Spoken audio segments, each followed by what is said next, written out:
Ер нь олон эмэгтэйчүүдэд тийм байдаг, найз бүсгүүчүүдэд ч гэсэндээ өвдгөөд идэг. Бэлгийн харилцааны үед өвддөг, тулдаг ч байд юм уу те. Одоо ингээд айгүй юм тухгүй тийм одоо мэдрэмж төрүүлдэг. Эрэгтэйд хүртэл мэдрэгдсэн энэ төр байдаг шүү дээ те. Тэгэхээр энэ яг нөгөө тэр яг угаасаа зөв байгаа нь тэгж мэдэгдэх ёстой байдаг юм уу? Ер нь жоохон өвддөг юм уу? Нэг бол бид нар буруу тавиулаад байна уу?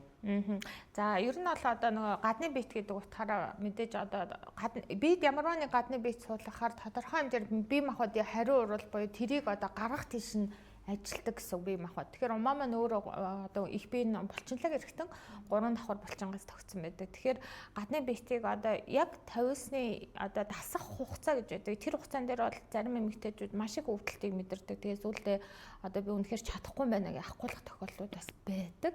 За амархан бас өрөвсөх хандлагатай байдаг. За тэгэхээр одоо нөгөө мөлөөж авах болохоор ярахад хэцүү л да. Тэгээ хяналтын ерөндөг маань янз бүрийн хэлбэртэй байгаа. Бөөрөнгийн цаграг, за тэгээ зарим нь Т хэлбэрийн Y энтер гэх хэлбэрүүд байгаа.